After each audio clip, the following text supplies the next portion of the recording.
있는데요. 오늘부터 여러 예언자들을 이제 보게 될 텐데요. 예언자들은 전반적으로 좀 공부하시기에 재미가 있습니다. 오늘 그 중에 첫 번째인 아모스인데요. 아모스는 고향은 남쪽 유다 출신이지만 북쪽에 가서 활동했던 예언자이고요. 그 아모스가 북쪽에 가서 하느님의 말씀을 선포하다가 이제 쫓겨나는 장면을 읽고 시작하겠습니다. 아모스서 7장 10절부터 17절까지 읽겠습니다. 성부와 성자와 성령의 이름으로 아멘. 베텔의 사제 아마치아가 이스라엘 임금 예로보암에게 사람을 보내어 말하였다. 아모스가 이스라엘 집안 한가운데에서 임금님을 거슬러 음모를 꾸미고 있습니다. 이 나라는 그가 하는 모든 말을 더 이상 참아낼 수가 없습니다. 아모스는 이런 말을 해댑니다. 예로보암은 칼에 맞아 죽고 이스라엘은 제 고향을 떠나 유배를 갈 것이다. 그런 뒤에 아마치아가 아모스에게 말하였다. 선견자야, 어서 유다 땅으로 달아나 거기에서나 예언하며 밥을 벌어먹어라. 다시는 베텔에서 예언을 하지 마라. 이곳은 임금님의 성소이며 왕국의 성전이다.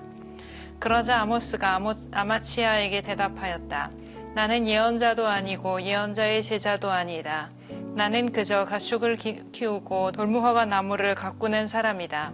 그런데 주님께서 양떼를 몰고 가는 나를 붙잡으셨다. 그러고 나서 나에게 가서 내 백성 이스라엘에게 예언하여라 하고 말씀하셨다. 그러니 이제 너는 주님의 말씀을 들어라. 너는 이스라엘을 거슬러 예언하지 말고 이사학의 집안을 거슬러 설교하지 마라 하고 말하였다. 그러므로 주님께서 이렇게 말씀하신다. 내 아내는 이 성읍에서 창녀가 되고 내 아들 딸들은 칼에 맞아 쓰러지며 내 땅은 측량줄로 재어 나누어지고 너 자신은 부정한 땅에서 죽으리라. 그리고 이스라엘은 제 고향을 떠나 유배를 가리라. 우리가 열왕기를 보면서 이스라엘과 유다의 역사를 대략 한번 보기는 했는데요.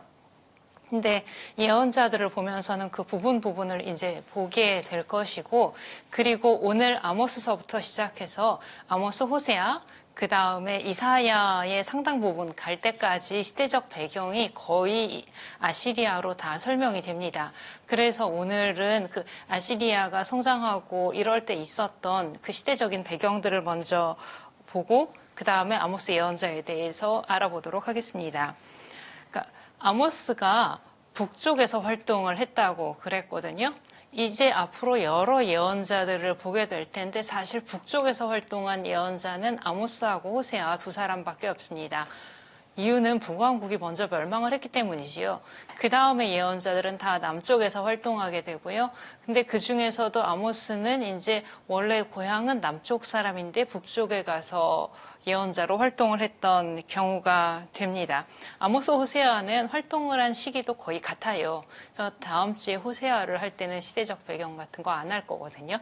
그래서 이제 이 시대를 전반적으로 오늘 보도록 하겠는데, 아시리아가 점점 커지고 있는 중이에요. 아시리아에 대해서 다시 좀 찾아보시려면 2주째 우리가 강의했을 때가 역사를 전체적으로 봤을 때 그때 설명이 있거든요. 근데 그때 나왔던 이야기가 이스라엘 주변에 있던 강대국들을 순서대로 하면 아시리아, 바빌론, 페르시아다 라는 이야기를 했었어요. 아시리아, 바빌론, 페르시아. 그 중에 첫 번째가 이제 아시리아가 되겠습니다. 근데 아모스, 호세아 시대에는 아시리아가 커지기 시작은 했지만 아직 이사야 시대만큼 커지지는 않았어요.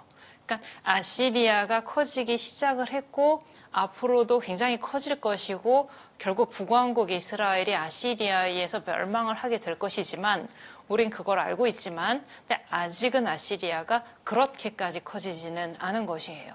그럼 어떻게 되냐면 아시리아는 저기 멀리 있고 이스라엘의 바로 북쪽에는 시리아가 있습니다. 근데 아시리아가 시리아에 영향을 미치기 시작을 했어요. 그러니까 시리아는 아시리아를 상대를 해야 됩니다. 다시 아시리아가 있고 시리아가 있고 그 다음에 이스라엘이 있어요. 근데 아시리아의 세력이 아직 덜 커져서 시리아까지는 영향을 미치는데 이스라엘까지는 아직 안 미치고 있는 그런 시기였던 것이에요. 그러니까 이스라엘의 입장에서는 과거에는 시리아하고 이스라엘하고 충돌이 있었거든요. 이스라엘 바로 북쪽에 시리아가 있으니까 두 나라 사이에 부딪히는 일들이 있었는데 시리아가 지금 아시리아를 상대해야 되다 보니까 시리아가 이스라엘을 괴롭히지를 못해요. 그런 틈에 이제 북왕국 이스라엘은 잠시 좀 뭐라 그럴까요?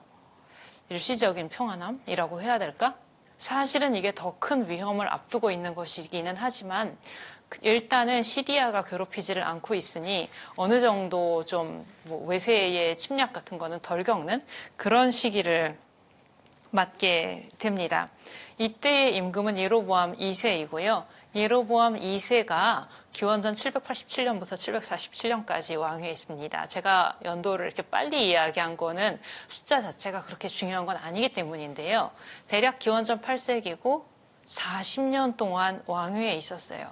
한 임금이 40년 동안 있었다는 이야기인데 그만큼 안정된 시기이기도 했었던 것이고요. 북왕국 이스라엘 안에서만 보면.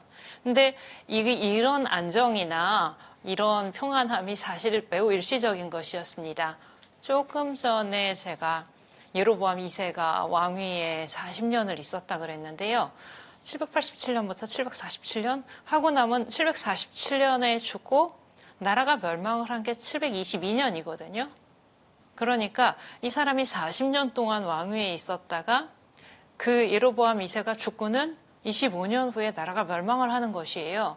그리고 그 사이에 임금들이 6명이 있습니다.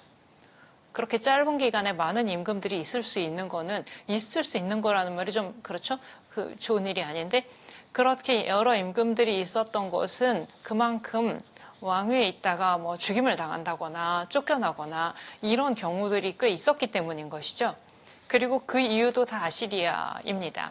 그러니까 친아시리아 세력들이 있고 반아시리아 세력들이 있고 이런 속에서 이제 임금들도 계속 바뀌게 되고 그런 불안정한 시대가 예로보암 2세가 죽고 나면 바로 그런 시대가 올 거예요.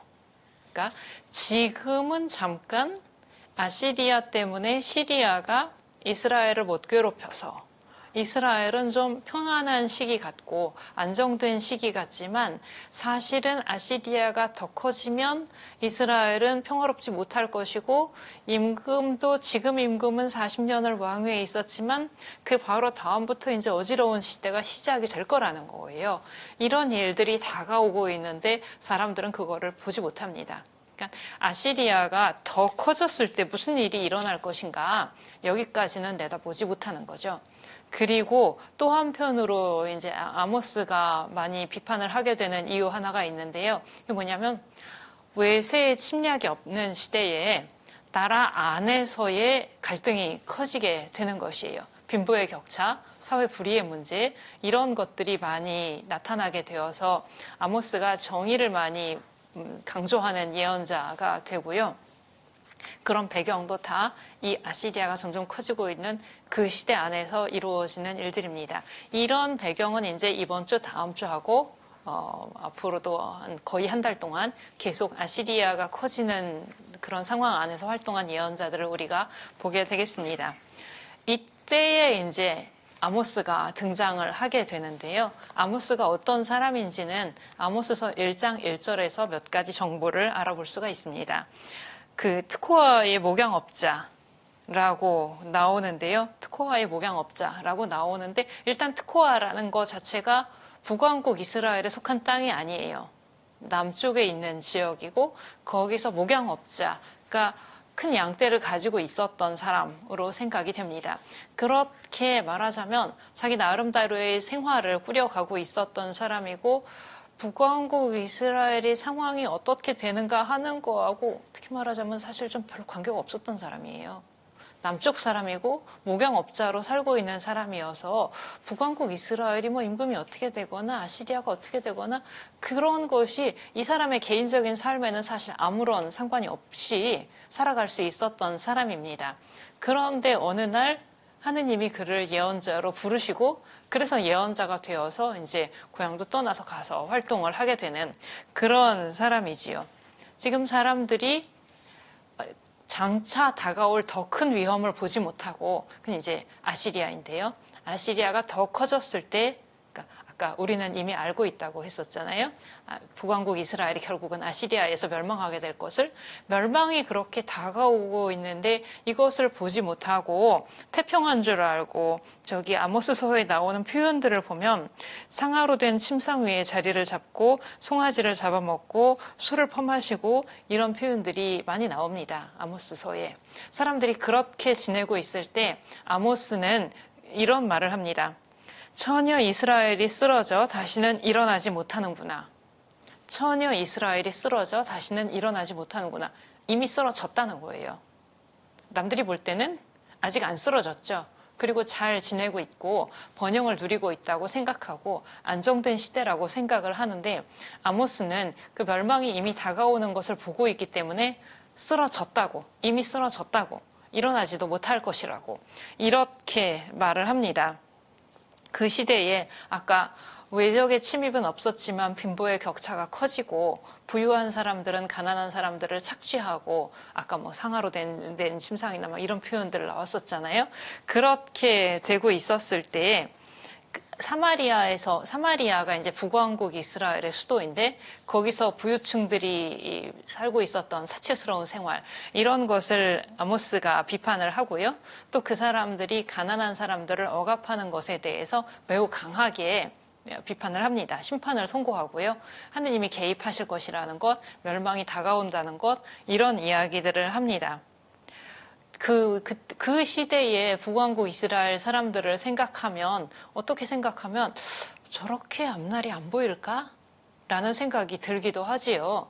그러니까 아시리아가 점점 커지고 있는 것이, 볼 수 있는 눈이 좀 더 있었더라면 좀 더 길게 예상을 하고, 이 상태에서 내가 지금 그렇게 사치스러운 생활에 빠져 있을 때가 아니라는 것을 생각할 수도 있었을 것 같은데, 이 시대 사람들이 그러지를 못했습니다. 이렇게 살면서 과연 안정된 생활이라는 것이 한정없이 계속될 수 있는가? 그렇지 않다는 것이죠. 아모스가 더더군다나 이 사람이 남쪽 출신이고 북왕국 이스라엘에서 살던 사람이 아니고 남쪽에서 온 사람이 아무 위험을 느끼지 않고 평화로운 줄 알고 살고 있었던 사람들에게 이제 경고를 하는 거죠. 이것이 아모스의 모습이 되겠습니다. 정의의 예언자라고 많이 일컬어지고, 사람들은 멸망이 다가오는 것을 보지 못하고 있을 때 아모스가 멸망을 선포합니다. 앞으로 여러 예언자들을 보시다 보면 저는 예언자들 보면 청개구리 같다는 생각을 하거든요. 남들은 잘 지낸다라고 할 때 예언자들은 대개 멸망을 선포하고, 멸망한 다음에 아무런 가능성이 없다고 생각할 때 예언자들은 그때 가면 이제 구원을 이야기하게 될 것인데, 근데 지금 상황은 멸망을 선포하기 시작하는 때입니다. 근데 사람들이 우리는 잘 지내고 있다고 생각을 하는데, 다른 데서 온 사람이, 남쪽에서 온 사람이 그걸 막 비판하고 심판을 선고하고 멸망을 이야기할 때 사람들이 듣기 좋아할까요? 그러지 않으리라고 아마 예상이 되실 거예요. 북왕국 이스라엘 사람들이 매우 듣기 싫어합니다. 그 모습을 보여주는 것이 우리가 시작할 때 읽었었던 아모스서 7장에 나오는 베텔의 사제 아마치야가 했었던 말들이지요. 뭐 남쪽 사람이 북쪽에 가서, 그것도 베텔 성전, 그러니까 예로보암 1세가 만들었었던 그 성소가 있는 곳인데, 왕실의 성전이라는 말을 아마치아가 쓰지요. 근데 거기 가가지고 북왕국 이스라엘이 멸망을 할 것이라고 이야기를 하니까 이스라엘 입장에서는 분명히 듣기 좋은 소리가 아니었고, 그래서 아모스에게 너는 너의 고향으로나 가서 거기서 뭐 예언을 하려면 하라고 이렇게 말을 하게 되는 거죠. 우리 잘 지내고 있는데 네가 무슨 상관이 있다고 여기 와서 우리한테 뭐 잘하고 있다느니 잘못하고 있다느니 멸망을 할 거라느니 이런 말을 하는가라는 거죠. 아까 처음에 시작할 때 읽었었던 구절에 그런 말이 있죠. 그 아모스가 하는 말이 예로보암은 칼에 맞아 죽을 것이고 이스라엘은 유배를 가게 될 것이다라고 말을 한다고. 그래서 이런 말을 하는 아모스를 쫓아내려고 합니다.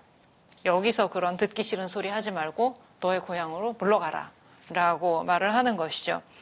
이 아모스서 7장에서 특별히 문제가 되는 구절이 하나가 있는데 7장 14절입니다. 나는 예언자가 아니다라고 말을 하는 부분이에요. 아모스가 아마치아에게 대답하였다. 나는 예언자도 아니고 예언자의 제자도 아니다. 나는 그저 가축을 키우고 돌무화과 나무를 가꾸는 사람이다. 라고 말하는 부분이에요. 나는 예언자도 아니고.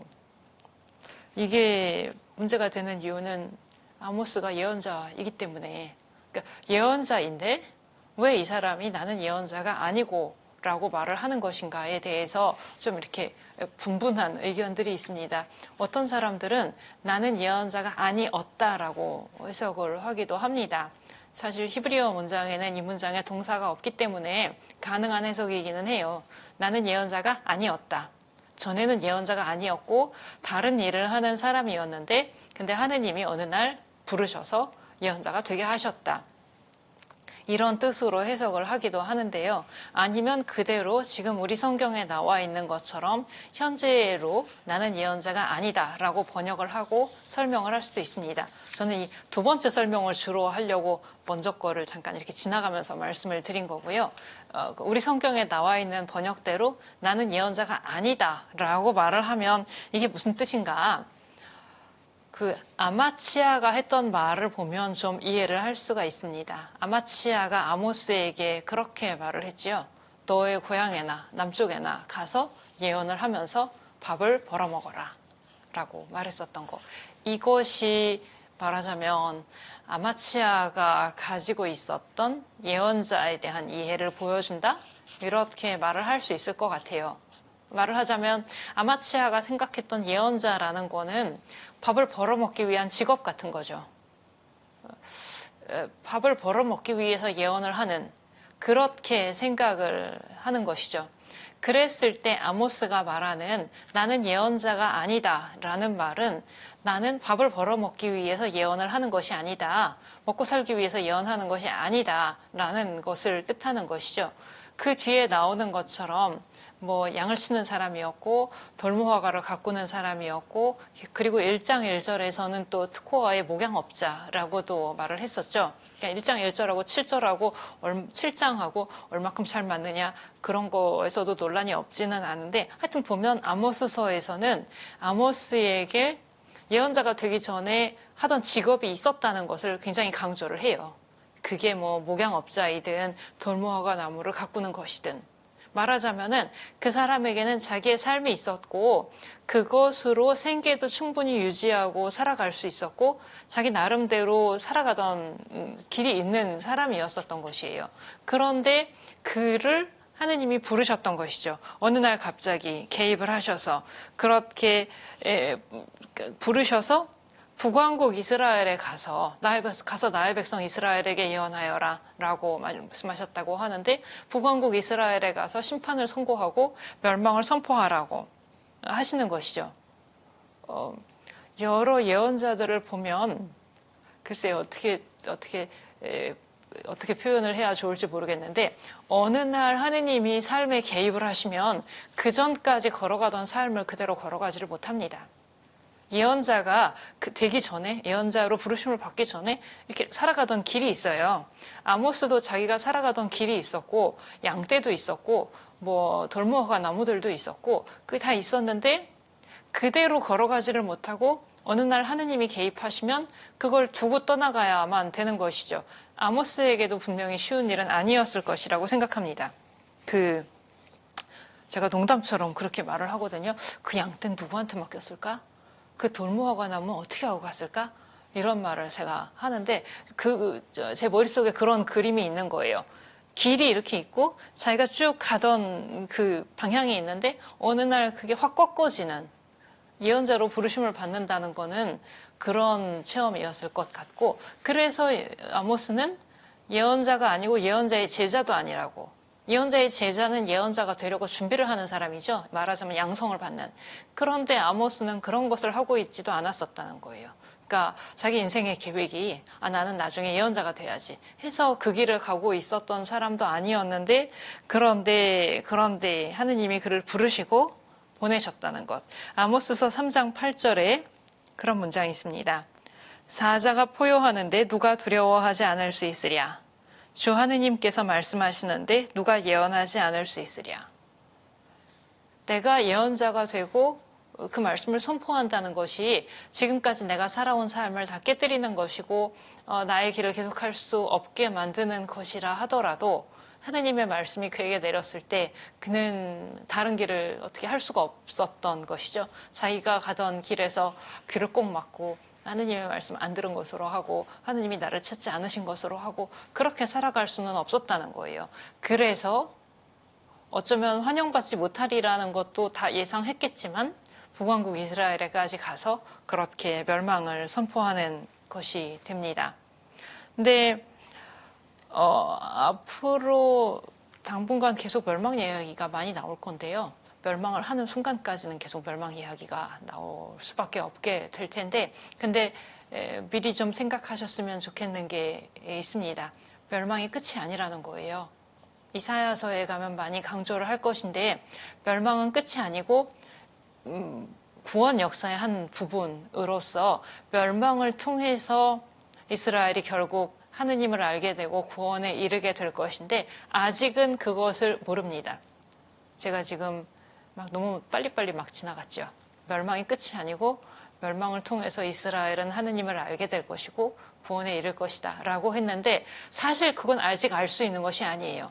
아모스는 그것을 보지 못하고 죽었으리라고 생각을 합니다. 아모스는 멸망을 선포하라고 하셨기 때문에 그냥 가서 멸망을 선포한 거예요. 더 큰 역사 안에서, 역사 전체 안에서 내가 선포했었던 그 멸망이 이스라엘에게 어떤 결과를 가져올 것인지를 미리 볼 수는 없는 거죠. 다시 하느님이 아모스에게 멸망을 선포하라고 하셔서 이 사람은 돌무화과를 가꾸고 양떼를 돌보던 것을 버리고 가서 멸망을 선포합니다. 근데 역사 전체 안에서 이스라엘의 삶 전체 안에서 이 멸망이라는 것이 장차 가지게 될 의미를 아모스가 다 알 수 있는 것은 아니에요. 그 멸망을 통해서 결국 구원으로 이르도록 하느님이 이끄시리라는 것을 아모스는 보지 못했으리라고 생각합니다. 죽기 전에 다 그것을 경험할 수 있는 것은 아니었는데, 그런데 어떻게 되느냐? 아모스서 맨 마지막 부분에 가면, 9장의 끝부분에 가면 구원을 이야기하는 부분이 붙어 있어요. 사실 아모스가 쓴 것은 아니고 나중에 다른 사람이 쓴 것입니다. 아모스가 멸망을 선포하고 나서 실제로 멸망이 일어나고 북왕국 이스라엘 멸망하고, 사실 9장 끝부분은 북왕국 이스라엘만 멸망한 게 아니라 남왕국 유다까지 멸망한 다음에 쓴 거라고 생각을 하는데요. 그렇게 멸망이라는 과정을 다 거치고 그러고서도 시간이 더 지났을 때 그가 선포했던 멸망이, 실제로 일어난 그 멸망이 어떤 의미를 가지는 것인지를 나중에 깨닫게 되고, 그랬을 때 아모스서에다가 이 끝부분을 붙이는 거죠.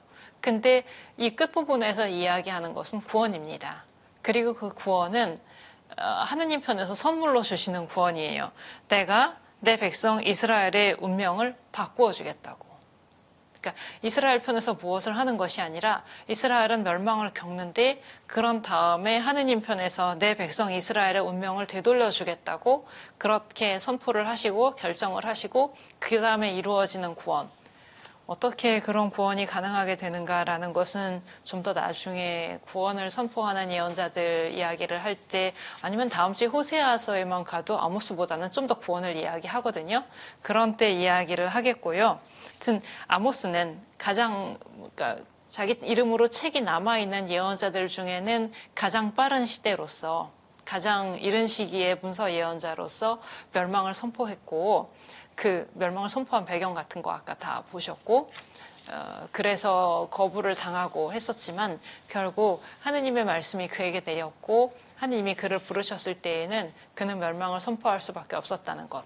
그 멸망이 장차 가지고 올 구원까지를 비록 다 보지 못했다 하더라도 그는 하느님께서 맡겨주신 그 사명대로 멸망을 선포했었다는 것. 여기까지 보도록 하겠습니다. 다음 주에 같은 시대의 예언자인 호세아 보도록 하겠습니다. 감사합니다.